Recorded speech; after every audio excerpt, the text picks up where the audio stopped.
Line, और इसी line के पैरेलल है हमारी लैटिट्यूड लाइंस, और ये है प्री मेरिडियन लाइन जो अर्थ को बीच से डिवाइड करती है, और इसी के पैरेलल जो लाइन जा रही है उनको बोलते हैं लॉन्गिट्यूड लाइंस। लेकिन इसी प्री मेरिडियन लाइन को हम ग्रीनविच मेरिडियन लाइन भी बोलते हैं। अब ऐसा क्यों? क्योंकि ये लाइन यूके के ग्रीनविच सिटी से होकर जाती है, इसीलिए इसे ग्रीनविच लाइन भी बोलते हैं। और इसी लाइन को सेंटर मानकर, या मैं कहूँ मानक मानकर, हम इस लाइन से टाइम कैलकुलेट करते हैं। अब लॉन्गिट्यूड लाइंस तो बहुत सारी दिख रही हैं, तो इसी लाइन को सेंटर क्यों माना गया?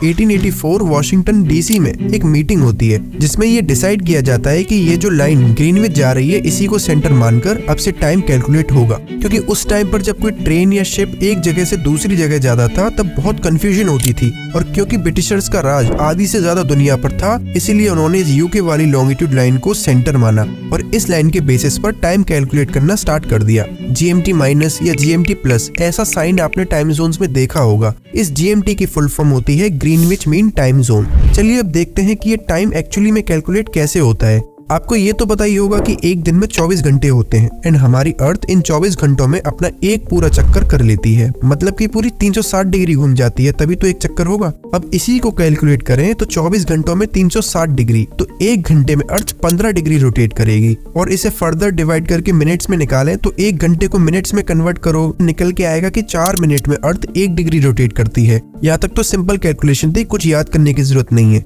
अब मैप पे वापस आते हैं। जो ब्रिटिशर्स ने डिसाइड किया था, अब हम उस लाइन को ड्रॉ करते हैं। ये वाली साइड हो गई ईस्ट, ये हो गई वेस्ट, इसलिए इन कंट्रीज को वेस्टर्न कंट्रीज बोलते हैं। अब दोस्तों यहाँ से समझिएगा, ये है सन और ये है अर्थ। अब अगर हम अज्यूम करें कि इस लाइन के एग्जैक्ट बीच में दोपहर के 12 बज रहे हैं, तो इसका क्या मतलब है? इसका मतलब है कि हमारी ये जो ईस्ट साइड वाली कंट्रीज हैं, ये कंट्रीज ऑलरेडी 12 बजे वाला टाइम पास कर चुकी हैं, क्योंकि अर्थ हमारी वेस्ट टू ईस्ट रोटेट करती है और सन अपनी जगह पे है। तो अगर यहाँ 12 बज रहे हैं तो इन ईस्टर्न कंट्रीज में टाइम ज्यादा हो गया होगा, शाम हो गई होगी, इसलिए ईस्ट वाली साइड को प्लस से डिनोट करते हैं और वेस्टर्न वाली साइड को माइनस से डिनोट करते हैं। अब जो मैंने अभी समझाया है उसे एक छोटे से क्वेश्चन से पक्की तरह दिमाग में बिठा लेते हैं। इसमें लिखा है कि अगर ग्रीनविच लाइन पर दोपहर के 12 बज रहे हैं तो 30 डिग्री वेस्ट पर और 60 डिग्री ईस्ट पर कितना टाइम हो रहा होगा। तो हमें ये पता है कि एक घंटे में 15 डिग्री होते हैं और यहाँ 30 डिग्री पूछा है, तो 15 × 2 यानी 30 डिग्री में 2 घंटे होंगे। अब क्योंकि हमसे वेस्ट में पूछा गया है तो 12 बजे में से 2 घंटे माइनस कर देंगे और हमारा टाइम आएगा 10 AM। तो सिमिलरली हम ईस्ट वाले केस में करेंगे तो 15 डिग्री में 1 घंटे मतलब 60 डिग्रीज में 4 घंटे होंगे। तो 12 बजे में हम 4 घंटे अगर ऐड कर देंगे तो शाम के 4 बज रहे होंगे इस ईस्टर्न साइड में।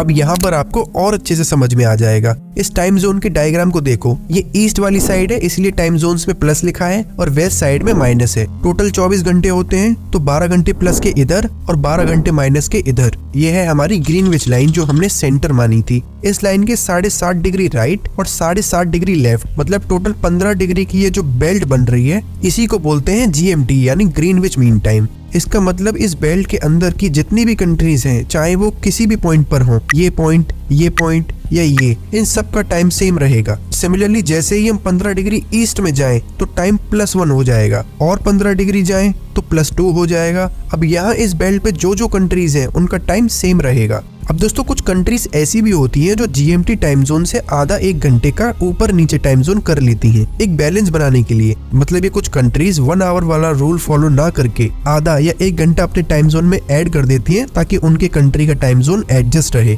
एक एग्जांपल से समझाता हूँ। इस टाइम जोन वाले मैप को देखिए, इसमें इंडिया पहले वाले पार्ट में +5 टाइम जोन है एंड दूसरे वाले भाग में +6 टाइम जोन शो कर रहा है और दोनों ही लाइन इंडिया से होकर जा रही है। अब इंडिया चाहता तो 2 टाइम जोन बना लेता जैसे ऑस्ट्रेलिया ने बना रखे हैं, लेकिन इंडिया ने ऐसा नहीं किया। इंडिया ने अपना एक अलग टाइम जोन बनाया, इंडियन स्टैंडर्ड टाइम यानी IST। इसमें इंडिया ने क्या किया कि यहाँ मिडिल में इन दोनों लाइंस के बीच में एक लाइन खींच दी +5 और +6 के बीच में, तो ये हो गया +5:30 टाइम जोन। तो इसका मतलब है कि इस GMT पर 12 बज रहे होंगे तो पूरे इंडिया में गुजरात से लेकर अरुणाचल प्रदेश तक 5:30 बज रहे होंगे शाम के। अब हालांकि ऐसा होना तो नहीं चाहिए, क्योंकि अगर गुजरात से अरुणाचल प्रदेश के बीच के गैप को देखें तो पूरा 2 घंटे का गैप है और इसी बात पर नॉर्थ ईस्टर्न लोग काफी कंप्लेन करते हैं। उनकी वर्क लाइफ खराब होती है क्योंकि अरुणाचल और असम साइड में सूरज जल्दी उग जाता है और सुबह जल्दी हो जाती है और शाम भी जल्दी हो जाती है। अगर इंडियन स्टैंडर्ड टाइम से देखें तो लगभग 5 बजे शाम के असम और अरुणाचल में रात हो जाती है, वहीं गुजरात में सूरज दिखता है।